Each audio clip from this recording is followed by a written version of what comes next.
States prepared contingency plans of its own. One plan even provided for a nuclear attack on 20 major Soviet cities and industrial centers, including Moscow and Leningrad. The line was drawn, with the United States and Great Britain leading NATO countries on one side and the Soviet Union and the Warsaw Pact countries on the other. For the KGB, the United States became enemy number one. The Cold War had begun. In order to counteract Soviet expansion, the U.S. set up a chain of military bases capable of delivering nuclear strikes into the heart of Russia. Bases were located in Great Britain, Italy, Turkey, and many other countries. In 1946, we started working against the American and British military's strategic bases, which had been set up to encircle the Soviet Union. We made plans to destroy them in case of war. We had selected and trained quite a number of agents, which we had handpicked from our prisoners of war. They were the ones who were to carry out these operations. Beginning in 1946, Stalin initiated an active campaign to thwart perceived American influence within the Soviet Union, including within the KGB itself.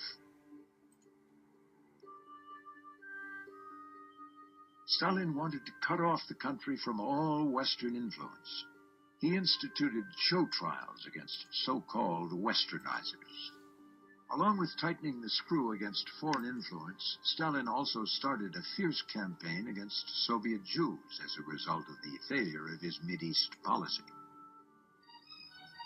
In 1948, Stalin had planned to use Israel as a key Soviet stronghold in the Middle East. He knew that many of the Israeli leaders, such as President Golda Meir, were former socialists, born or educated in Russia. He believed that world Jewry would be grateful to the Soviet Union for its major contribution to the defeat of the Nazis. On Stalin's orders, Soviet intelligence secretly supported the Jews in Palestine in their struggle against the British. And the Soviet Union was one of the first to vote in the United Nations for the creation of the Jewish state. But from its very birth, it was evident that Israel had no intention of building a socialist state on the Soviet model. On the contrary, Israel looked to the U.S. as its closest ally. Stalin felt betrayed and turned his wrath on the Jews in his own country, from the most humble to the most prominent. Solomon Mihoils was famous in the Soviet Union as an actor and theater director. He formed and chaired the Jewish Anti-Fascist Committee. In 1943, Stalin sent Mihoils on a war fundraising tour to the United States. Mihoils fulfilled the mission and brought many American donations to Moscow. After the war, Stalin planned to use Mihoils to collect $10 billion in donations from the West to help rebuild the Soviet Union. The failed Mideast policy changed everything. On January 13, 1948, Mihoils had a so-called accident in Minsk. According to the official version, an unidentified truck hit and killed him. His body was brought to Moscow and buried in an official ceremony with honors. But soon afterward, Mihoils was proclaimed an American spy, and his anti-fascist committee was banned as a nest of American spies. Only later would the truth come out. On that January night, Mihoils had been invited to the country house of the local Minister of Security. He was given a lethal injection, and his body was thrown under a truck driven by a Secret Service officer. Suddenly, all Jews were at risk. In the Soviet Union, the word Jew became synonymous with traitor. In the Soviet Secret Service, the purge of these alleged subversives was almost total. Many feared this as a signal that an increasingly paranoid and delusional Stalin would soon plunge the Soviet Union into a repeat of the bloody purges of the 1930s. and perhaps even provoke a nuclear war with the United States. Then, unexpectedly, in March 1953, the great dictator Joseph Stalin died.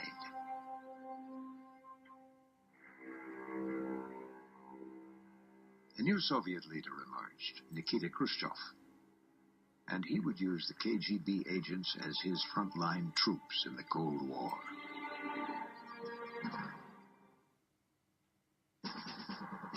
In 1956, at a closed plenary session of the all-powerful Communist Party, Khrushchev exposed some of the horrors of Stalin's regime and of the secret service that had carried out his criminal dictates.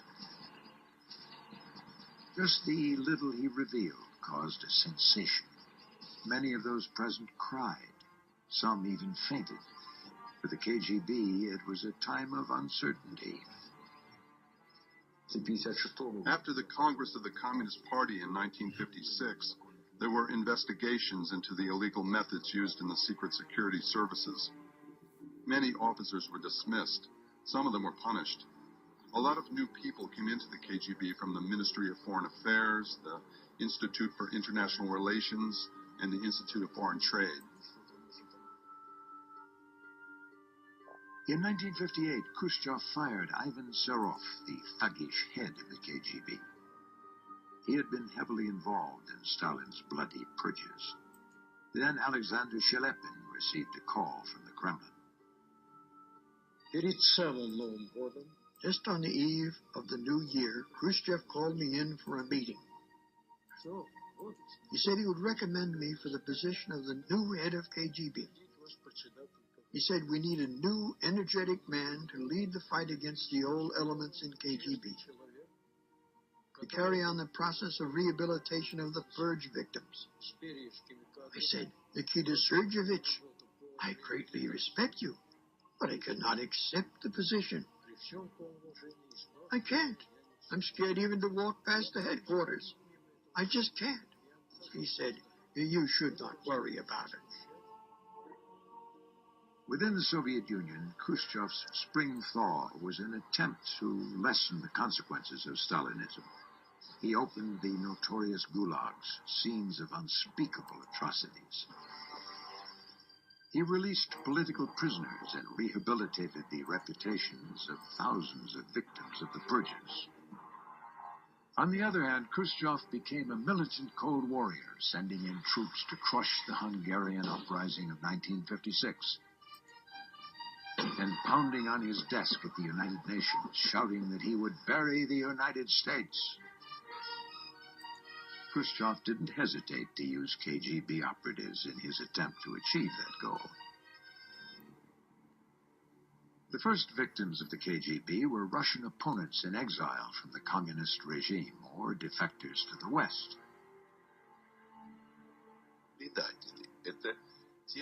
They were traitors sentenced to death by our court. Traitors had to be executed. But the West was hiding them, changing their appearance with plastic surgeries, moving them from one place to another. One night there, another day here. Yes, we were hunting them, and we didn't always succeed in finding them, but sometimes we did. There were cases of fatal car accidents, or somebody would die in the street from alcohol poisoning. Others just kicked the bucket, with our help or without. It's difficult to tell for sure now. As for the political killings, well, those were exceptional cases. In 1957, while Moscow hosted a World Peace Festival for students, a KGB assassin killed Lev Brevit, a vociferous anti-Soviet thinker in Germany. 2 years later, Stefan Bandera, the leader of the Ukrainian nationalist organization abroad, was murdered in his home in Munich, Germany. Both Revit and Bandera were murdered by one of the KGB's most reliable and expert assassins, Bohdan Stashinsky. His method was both ingenious and horrific. He sprayed his victims with a high dosage of cyanide mist. They inhaled the lethal cyanide and suffered immediate and fatal cardiac arrest.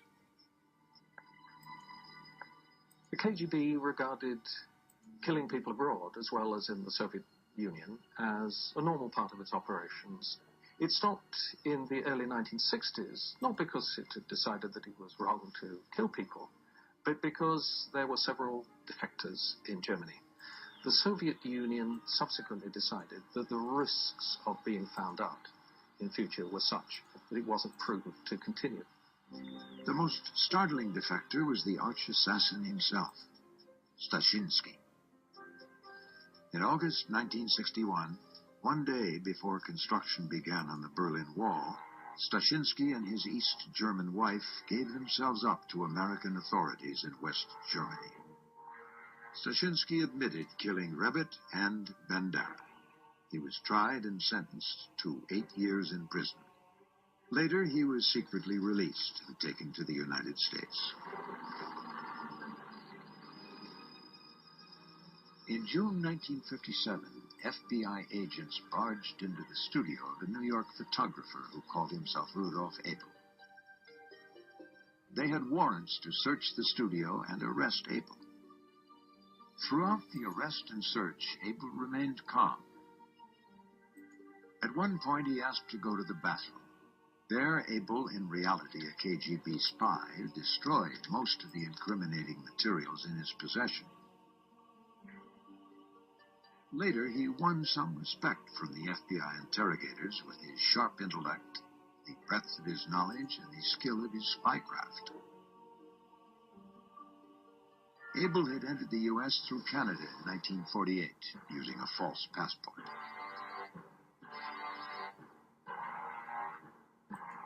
Over the course of 9 years, he set up and ran from his New York studio what was perhaps the most effective Soviet spy operation ever. Colonel Rudolf Abel was probably the best spy that Soviets ever had in the United States. He was more a spy master than a spy. In other words, he ran an organization.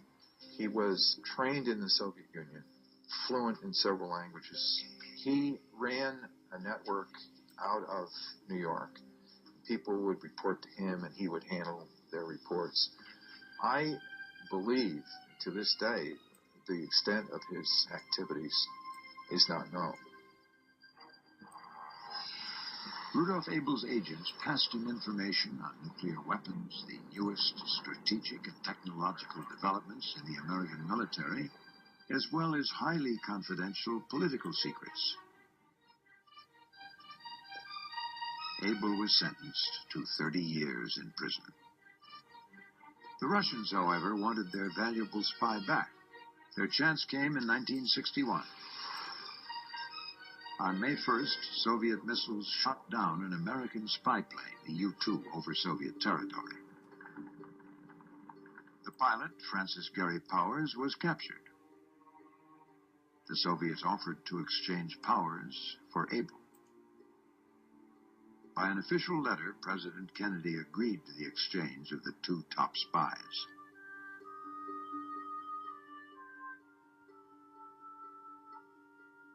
On February 10th, 1962, the two spies stood on opposite sides of this bridge, which separated West Berlin from the east. Boris Nalyvaiko was part of the KGB contingent. First of all, we identified Abel as they identified Powers. Then Powers and Abel started walking toward each other, staring, as if consuming each other with their eyes. After they passed each other, Abel stopped and turned his head to look once more at Powers. And Powers, though free now to go to his side, turned his head to get another look at Abel. It was a transcendent moment. We get Francis Gary Powers, and the Soviets get Abel back. And all of the secrets that Abel may have had go with him, and he becomes, as far as people know, one of the big training officers in the Soviet spy schools. The FBI had put a stop to Abel, but not to Soviet spying in the U.S. 10 months after the historic exchange of Abel for powers, a sergeant of the American Army was informed that he had been promoted to major in the Soviet Army. With the promotion came Soviet Premier Nikita Khrushchev's personal congratulations.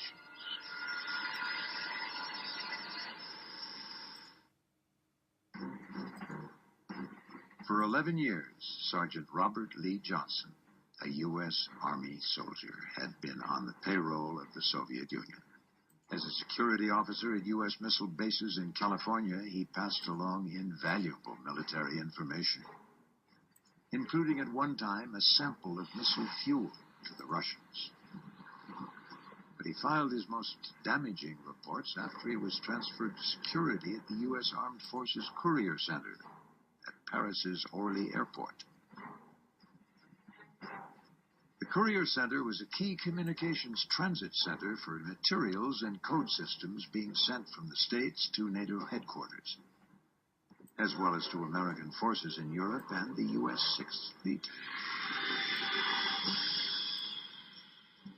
In February 1961, Johnson walked out of the Courier Center with a small briefcase stuffed with secret documents. KGB officer Vitaly Izhumov was Johnson's handler in France. We had 2 tag teams working on the case. The first team took the documents from Johnson and brought them back to the city, where they handed it over to a second team. The second team smuggled the materials into the Soviet embassy. There, our specialists opened the envelopes, photocopied the papers, put everything back, resealed the envelopes, and returned them to the first team to return to Johnson. This operation was repeated 17 times. For Moscow, it was an incredible windfall. The Soviets got unprecedented access to vital American military secrets, including U.S. and NATO defense plans in Europe, the quantity and location of nuclear missiles in Europe, and most importantly, descriptions of American coding systems. The operation was slick and extremely professional. It might have gone on for years, but for the unexpected. In 1964, a KGB officer, Yuri Nozenko, defected to the West. He exposed Robert Johnson, who was subsequently arrested, tried, and sentenced to 25 years in prison. Johnson's arrest was a great loss for the KGB, but not a fatal one. KGB operatives were masters at compromising and recruiting new spies. If the KGB gets some material, compromising material on a person, mainly it is connected either with sexual or with homosexual affairs or something, they usually show the material. If a person rejects the offer, they send this material to his superiors or to the relatives. But the most popular approach when you recruit a person is gradual approach on an ideological basis. You see, common ideology, or you're a left-winger, I'm a left-winger.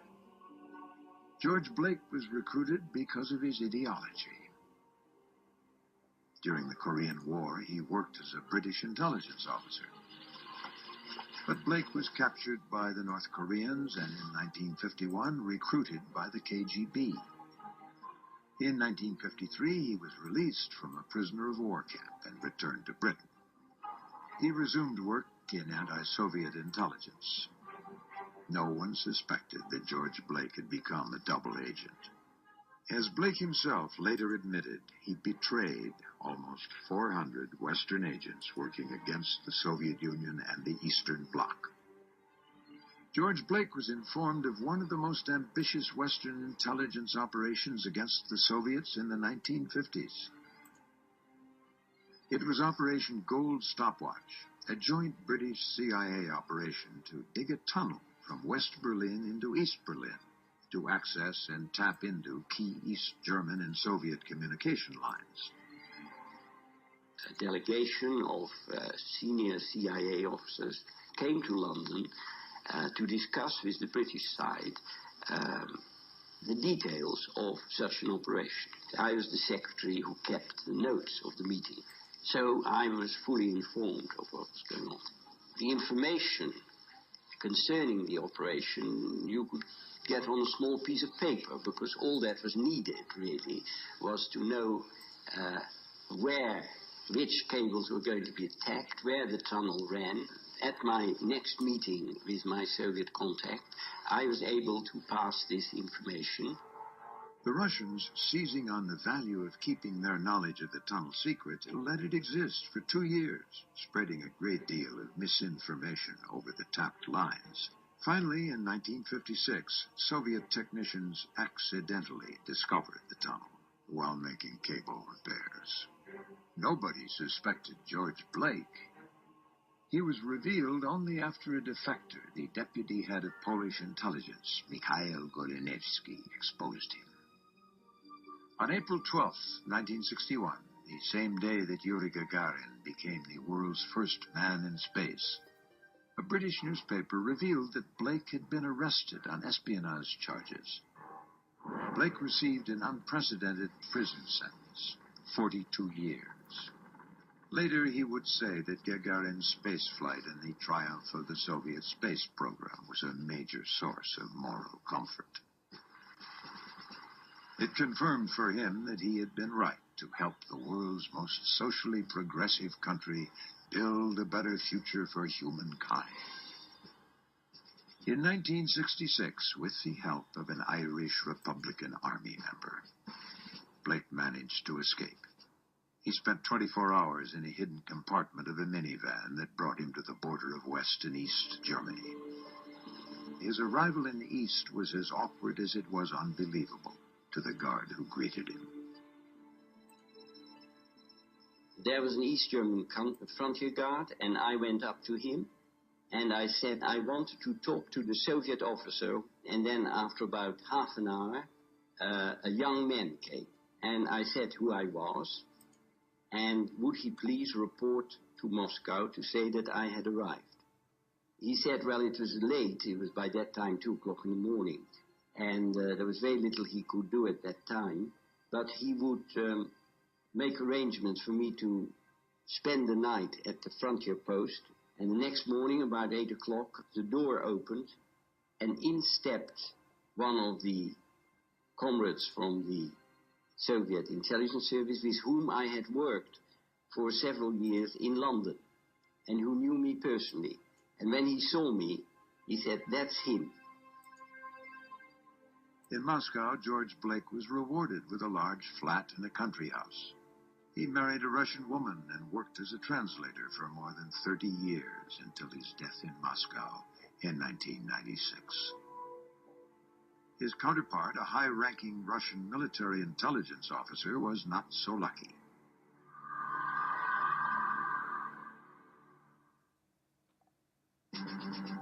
In the spring of 1961, Soviet Army Colonel Oleg Penkovsky offered his services to American and British intelligence. Penkovsky was a remarkable catch. He'd received Russia's highest military awards for bravery in World War II.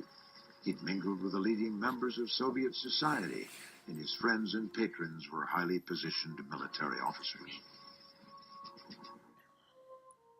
But Oleg Penkovsky had developed a vehement hatred for the Soviet regime.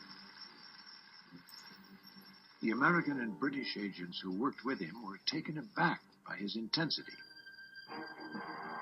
He went so far as to seriously suggest planting small nuclear devices near key strategic installations in Moscow, such as the headquarters of the KGB, the general headquarters of the military, and the Communist Party headquarters. He even urged the Americans to make a preventive nuclear strike and annihilate the city of Moscow in order to decapitate the Soviet monster. Penkovsky began spying for the Americans at a time when U.S.-Soviet relations were rapidly deteriorating. In an attempt to alleviate tensions, President Kennedy met with Soviet Premier Nikita Khrushchev in Vienna in June 1961. The meeting ended in a stalemate. But Penkovsky was able to give the CIA a classified Russian report on the meeting, detailing how the Russians intended to respond to the Americans. 2 months later, Khrushchev ordered the construction of the Berlin Wall. In the resultant crisis, American tanks faced off against Russian tanks. Only 50 yards and barbed wire separated the two superpowers. Penkovsky's espionage reports helped to form the measured American response to the crisis. Then, in the autumn of 1962, an American U-2 spy plane provided definitive evidence of the presence of Soviet nuclear missiles in Cuba, a mere 90 miles from Florida. Top-secret Soviet missile manuals stolen by Penkovsky gave the Americans critical information on missile assembly procedures, launch times, and trajectories. These missiles were capable of striking major military bases in urban centers in the continental United States.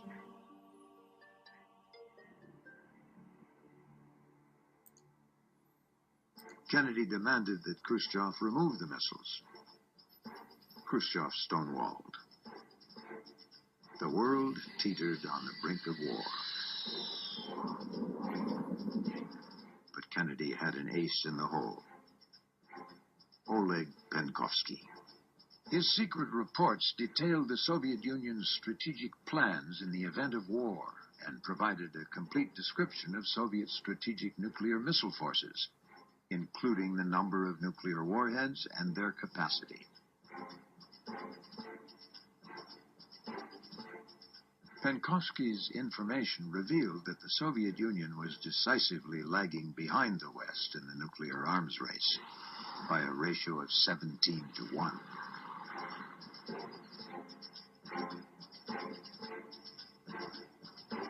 Another player suddenly became important in this tense showdown. He was a KGB agent based in the Soviet embassy in Washington. The CIA knew him as Fomin. His real name was Alexander Feklissov. At the height of the crisis, Alexander Feklissov and American journalist John Scully met in a Washington restaurant. Feklissov knew that Scully was close to the Kennedys. Scully was aware of the nature of Feklissov's real activities.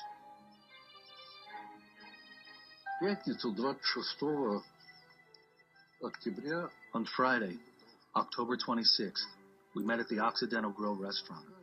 The situation was increasingly aggravating. Scully said, "It's a hard time for Kennedy, you know.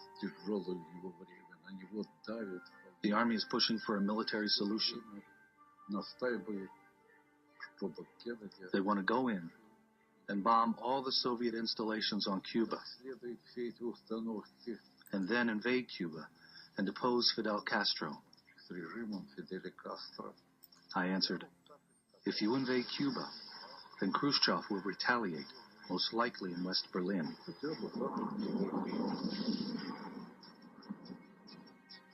Feklissov reported the conversation to the Soviet ambassador.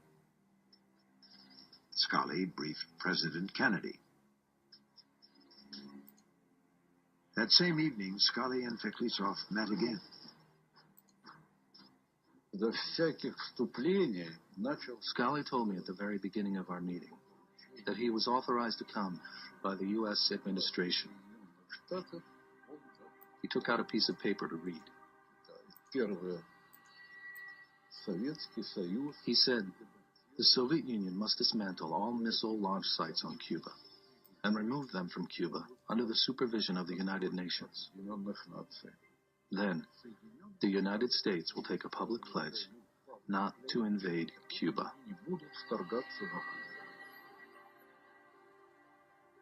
Feklissov drafted a cable about this extremely important meeting with Kennedy's representative to be forwarded to Moscow with the U.S. proposal.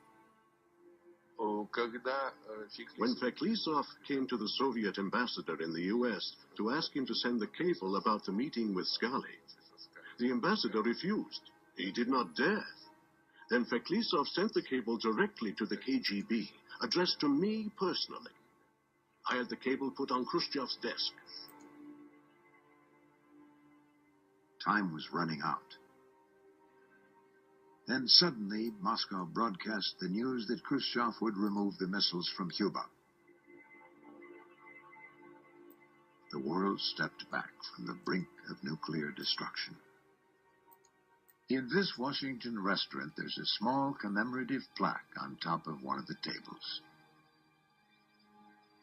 It reads, "At this table, during the tense moments of the Cuban crisis in October 1962, a Russian offer to withdraw missiles from Cuba was passed by the mysterious Mr. X to ABC TV correspondent John Scully.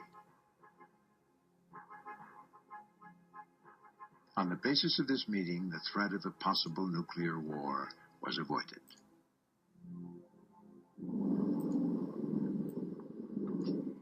Khrushchev's erratic policies, both abroad and at home, had made him powerful enemies within the Soviet hierarchy. Some experts suggest that Oleg Penkovsky may have been used by them to get at Khrushchev. Penkovsky, добывающий офицер. Penkovsky was an officer with limited clearances. He had no authorization to know the secrets of the Soviet General Headquarters, such as how many strategic missiles we had, what kind they were, how they were armed. But somehow Penkovsky found out. Somebody had to give him access to these documents.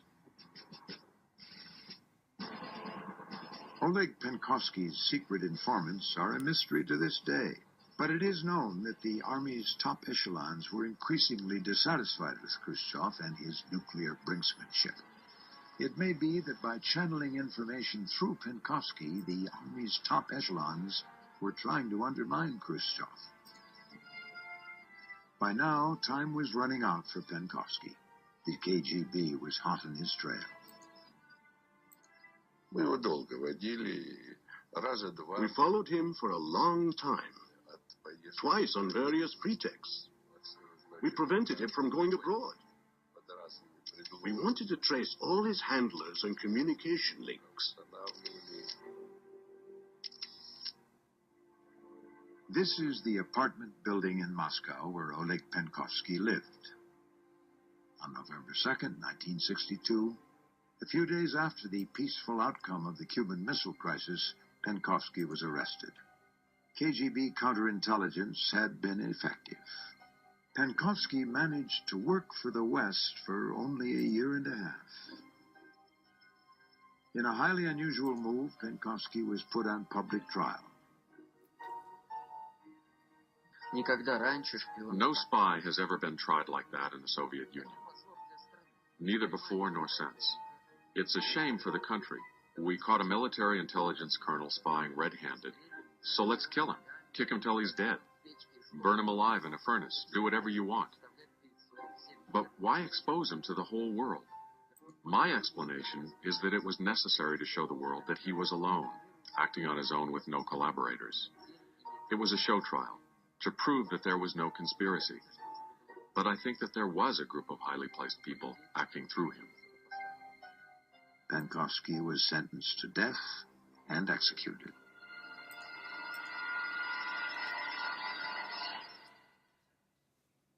But by then, Khrushchev's grip on power was slipping. His deputy, Leonid Brezhnev, wanted him out of the way. Brezhnev met secretly with Vladimir Semichostny, head of the KGB. Brezhnev said we should find a way to physically remove Khrushchev. Maybe poison him or just shoot him. I told him it's impossible, because I personally cannot do it alone. I must get men from his security service to do that. I must give them details. Then Brezhnev asked if we could arrest him. I said, Leonid Ilyich, if you want the KGB to take part in this, only the plenary session of the Central Committee can give such an order. I won't do it otherwise. In 1964, Khrushchev was deposed. Leonid Brezhnev became Russia's new premier. Like his predecessor, Brezhnev strongly supported the KGB as a secret weapon of the Cold War. Soon he would land a valuable American traitor.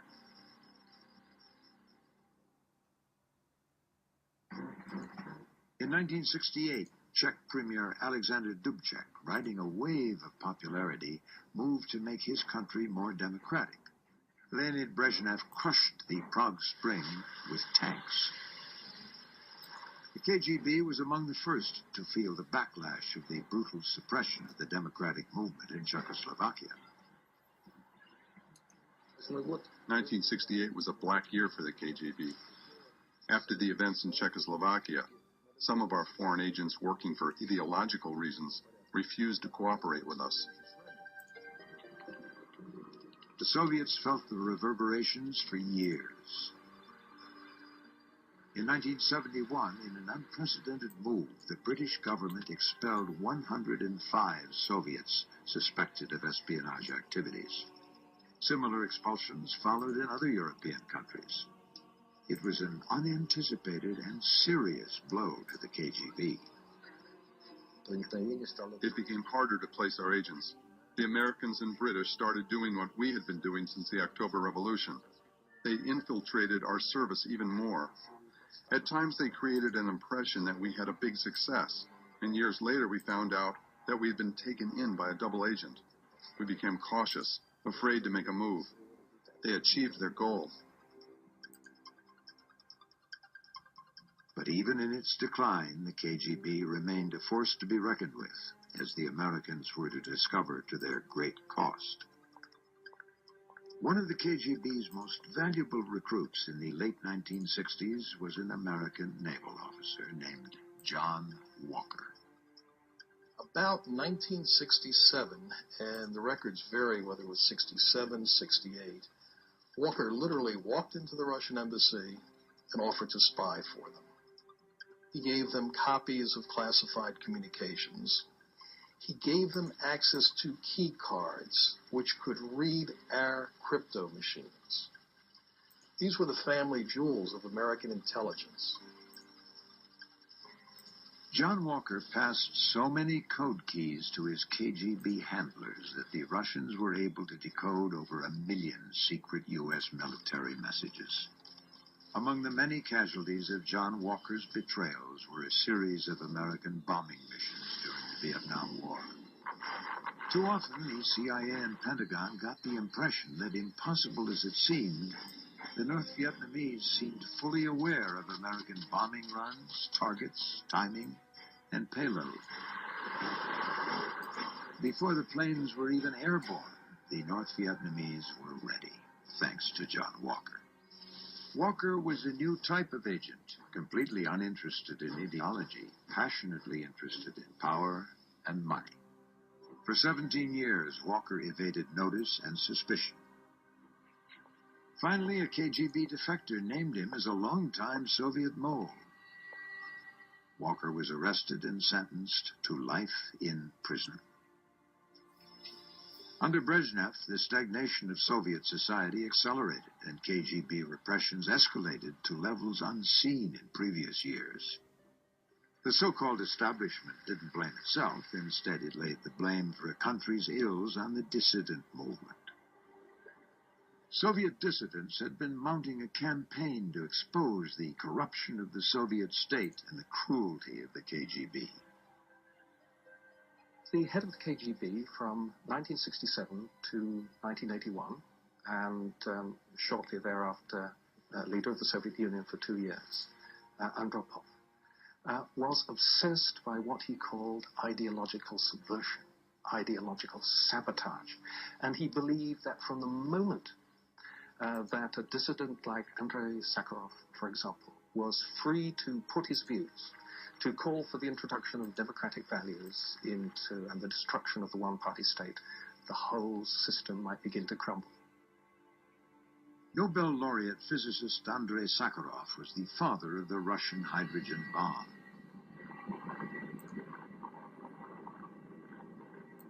He became the most outspoken and fearless leader of the Soviet dissident movement. The Soviet authorities retaliated by sending him into indefinite exile in the town of Gorky. With the help of doctors, the KGB did everything possible to drive the scientist insane. They watched him 24 hours a day. But Sakharov was still lucky. Thousands of other lesser-known dissidents were forced to serve their terms in mental institutions and prisons.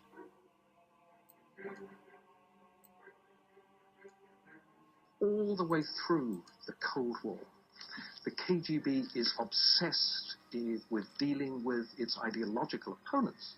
It's not simply an intelligence-gathering organization. In the last years of the great Soviet Empire, the ever-growing number of KGB defectors to the West marked the decline of the once mighty communist state. More Secret Service officers fled to the West in the last 15 years of the Cold War than in all the previous years of the Soviet Union's existence. In 1974, British intelligence recruited a high flyer in Soviet intelligence in the KGB, Oleg Gordievsky. And by the time that he was discovered in 1985, he was actually the head of Soviet intelligence operations in Britain. He made one of the great escapes in the history of intelligence. He became the first and only KGB officer in the history of the Soviet Union to manage to escape from the Soviet Union while he was under surveillance.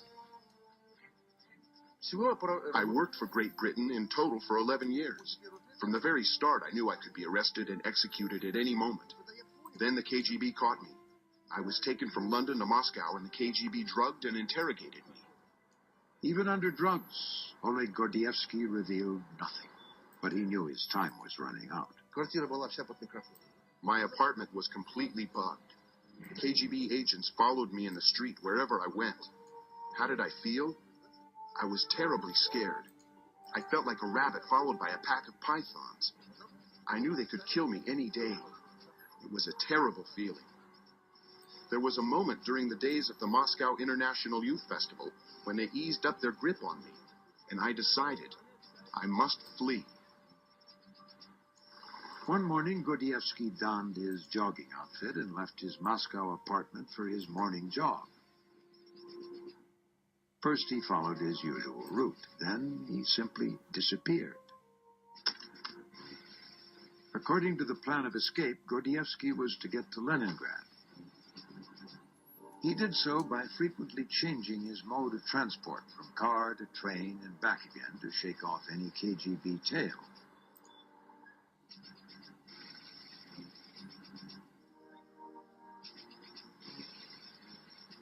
Near Leningrad, he climbed into a car sent especially for the rescue operation by British intelligence. A few hours later, Oleg Gordievsky successfully crossed the Finnish border in the trunk of the car.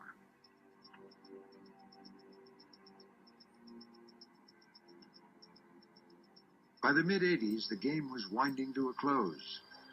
In 1985, the new Soviet leader, Mikhail Gorbachev, declared a radical shift in Soviet policy. It was called perestroika. The old guard, like the head of the KGB, Vladimir Khrushchev, felt that a catastrophe was brewing and that Gorbachev was doing nothing about it. They saw everything they had cherished and believed in disintegrating. They were convinced something had to be done. Vladimir Khrushchev was the head of the KGB, and he came to the conclusion that Gorbachev had to go. At the end of August 1991, Khrushchev and his co-conspirators announced on Soviet television that Gorbachev was sick and declared martial law to safeguard the country. I read several government reports on this, classified information. I got an impression that the KGB was, not surprisingly, at the center of the coup against Gorbachev. But Russia had gone too far down the road of reform. The people of Moscow rose in protest. After 2 days of a dramatic standoff, the coup leaders lost their nerve and retreated. They were arrested. The head of the KGB, Vladimir Khrushchev, was interrogated in Moscow.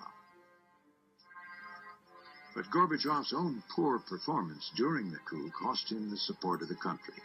The new hero was Russian President Boris Yeltsin. Addressing a crowd of thousands gathered in front of KGB headquarters in downtown Moscow, Yeltsin promised Russians that the old KGB would be reformed.